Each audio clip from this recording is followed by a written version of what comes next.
Here we discuss how we can represent forces in a continuum, and that is to say how can we represent mathematically the forces that part of a continuum material exert on another part of the continuum material, and this is related to the Cauchy stress tensor.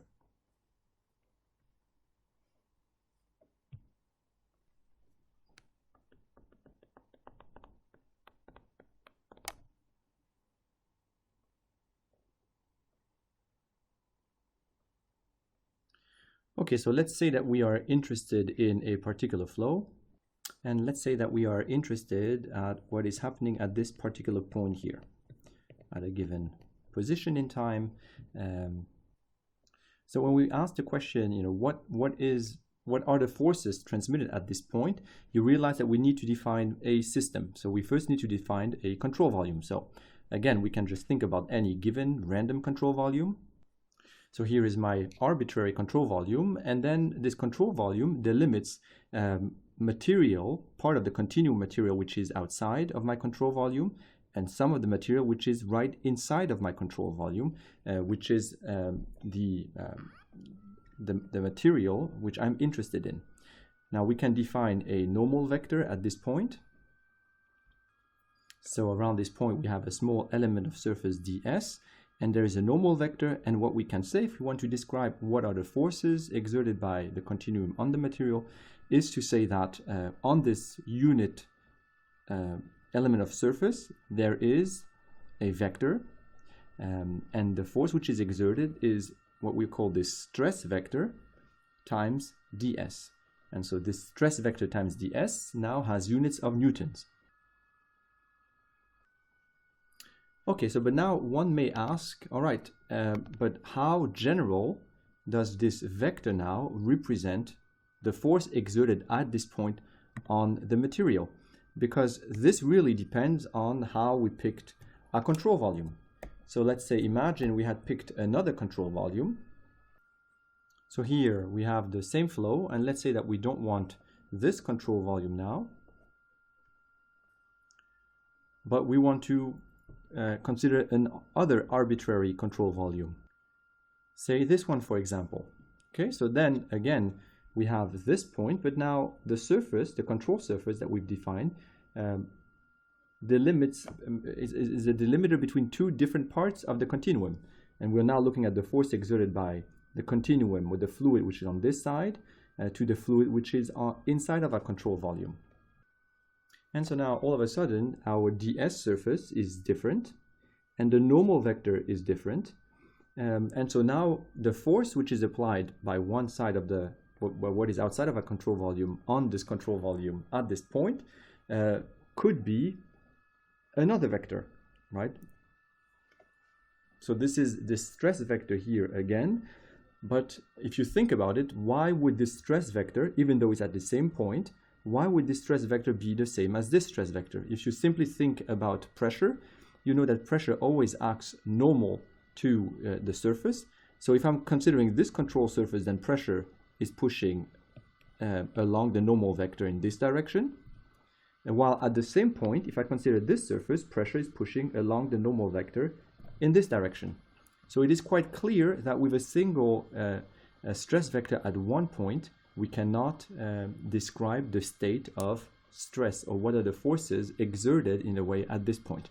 So it's clear that the stress vector is not only a function of our position and of time, but it also is a function of the normal n of the surface at which we are considering this stress.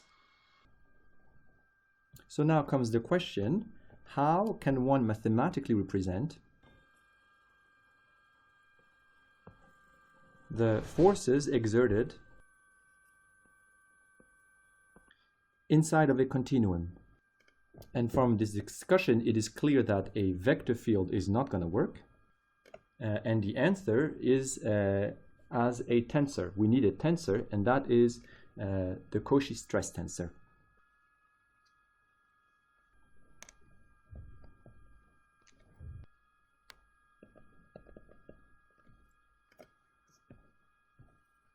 and this Cauchy stress tensor is a matrix. And so what we are going to see is that how we can describe mathematically the forces exerted inside, to describe mathematically, the forces exerted inside of a continuum, we need a matrix such that our stress vector, which is now a function of position, time, and the normal vector, is equal to, we will define a second order tensor field. So this tensor, which is called the Cauchy stress tensor, is defined at every single position at any given time, such that the stress vector here is going to be equal to our stress tensor times the normal vector. So this assumption that one can represent the forces inside of a continuum with a tensor, we owe it to Cauchy, who was a French mathematician. And what we're going to see here is that if we define this, then we need to make sure that this mathematical formalism is in agreement with everything that we know about forces. And so what do we know about forces? Well, everything that we know about forces since Newton. And so from Newtonian mechanics, we need to make sure that this formalism, so the writing mathematically the stress tensor, that this is in agreement with Newton's third law.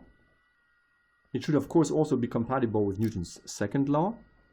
And since we are not looking at just a point, we also need to make sure that this is compatible with the conservation of angular momentum. The conservation of angular momentum. And we'll discuss that in another clip, but the good news is that this mathematical formalism indeed is compatible with all of these three things and allows you to describe how to describe the forces exerted by within a continuum, provided that you know along which arbitrary surface you divide the material into.